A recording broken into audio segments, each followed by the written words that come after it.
We welcome you back inside the women's building here on the campus of Syracuse University.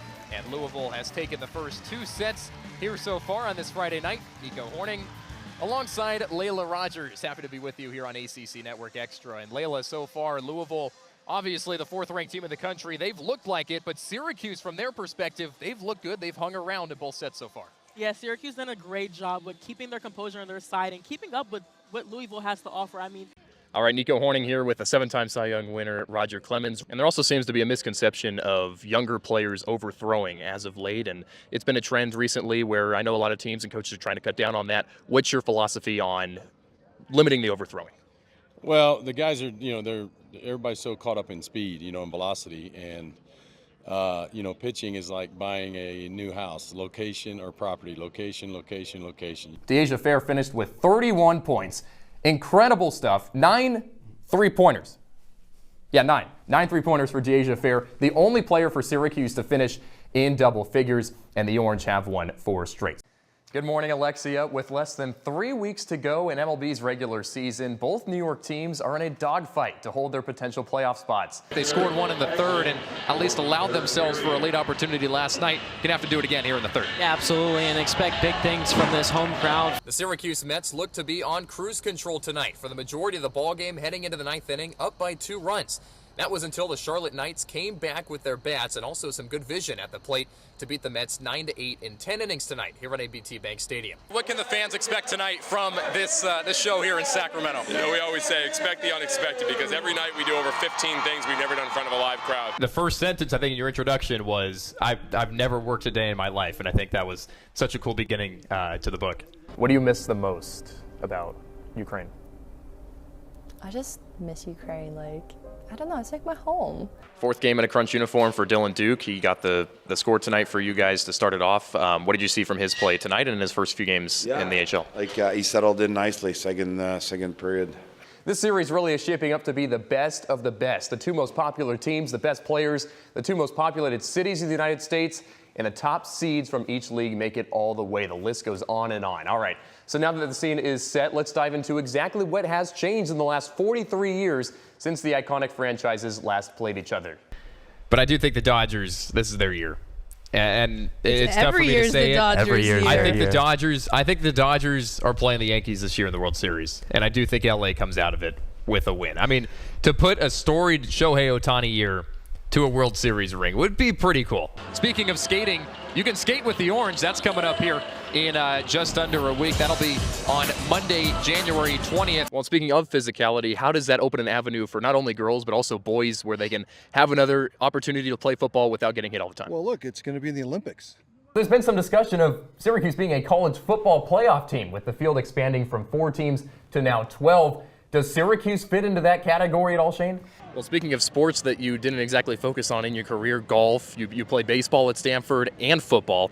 What can you tell parents or maybe this new generation where a lot of high schoolers are kind of funneling themselves into one sport, where you show that you can play multi-sports going a long ways? Well, I'm one that they should play all the sports and figure out which one they really like. Matthew Sluka has decided to sit out the rest of the season because of an unpaid NIL deal. I'll tell you, there's not a better guy, and he still looks like he could play. First of all, it's awesome, man. So what does it mean to you to be going into the Hall of Fame? Obviously, you got Rondé here as well. I know you guys have probably exchanged a few words the past few days. It's one of those things where you really see all your hard work now being sort of enshrined, and that's putting it in a story that's going to last forever. Syracuse football heading to a bowl game in San Diego. Nick, I know we're both Californians, so we're pretty excited about that game coming up. Well, the Kings bring in Carter, and now they bring in DeMar DeRozan, a multi-time All-Star as well. How do you see this team shaping up heading into the season? They just keep getting better and better, and the DeRozan piece is a really good one. And former Syracuse head coach Dick McPherson is set to join the Ring of Honor. He coached Syracuse from 1981 to 1990. That included an undefeated regular season in 1987 and a Sugar Bowl appearance in that same year. Mind you, that Sugar Bowl remains the only tied Sugar Bowl in history at 16-16 between Syracuse and Auburn. Thanks, Ian. ACC's newest teams, Stanford, Cal, and SMU, have created another layer of drama when it comes to travel and women's soccer. Since the expansion of the conference ahead of this year, plenty of discussions have revolved around the obstacle of limiting miles in the air for student athletes. The first sport to be put to the test is soccer. So let's dive into what a few teams are feeling this season. We start here in Syracuse, where the Orange and the Tar Heels are going at it right now. That comes after Syracuse lost to SMU last week. They had to travel to Dallas and then came back. That's the farthest Syracuse has to go to this year. When this game's over, North Carolina, they'll jump on the plane, head back home to Chapel Hill, play a couple of games before gearing up to travel all the way across the country to Northern California. They'll play Cal, cross the Bay Bridge, coast through San Francisco, and play Stanford as well before coming all the way back to the East Coast. So one West Coast trip for UNC.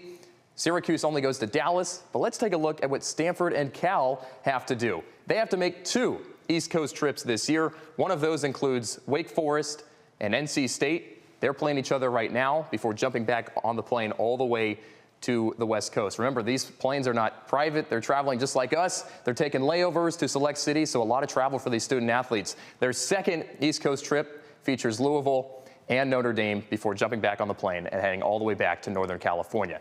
That is Stanford and Cal. Stanford, on the other hand, also has to travel to Dallas and play SMU. 12,000 miles total for the Cardinal this year. The other 9 ACC teams stay up and down the East Coast. They got rather lucky, and Syracuse got lucky as well with the easier end of things when it comes to air travel this season, Ian.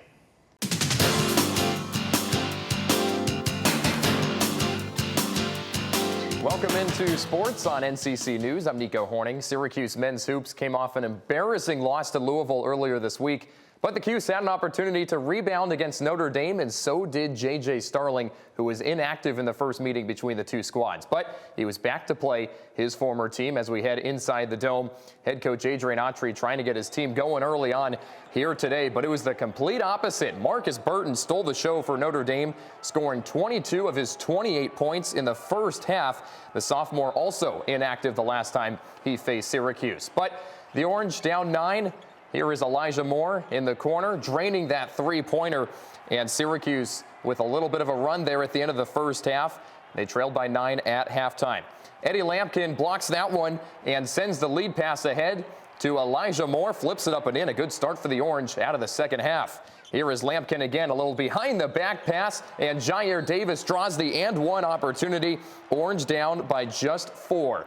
Now 6.5 to go in the second half. J.J. Starling getting going and circulating his way around the paint, puts that one up and in. Syracuse down by 3.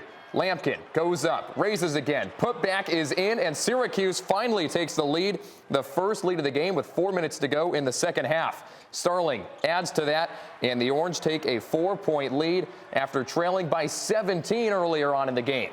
Last chance for Notre Dame. Burton pulls up.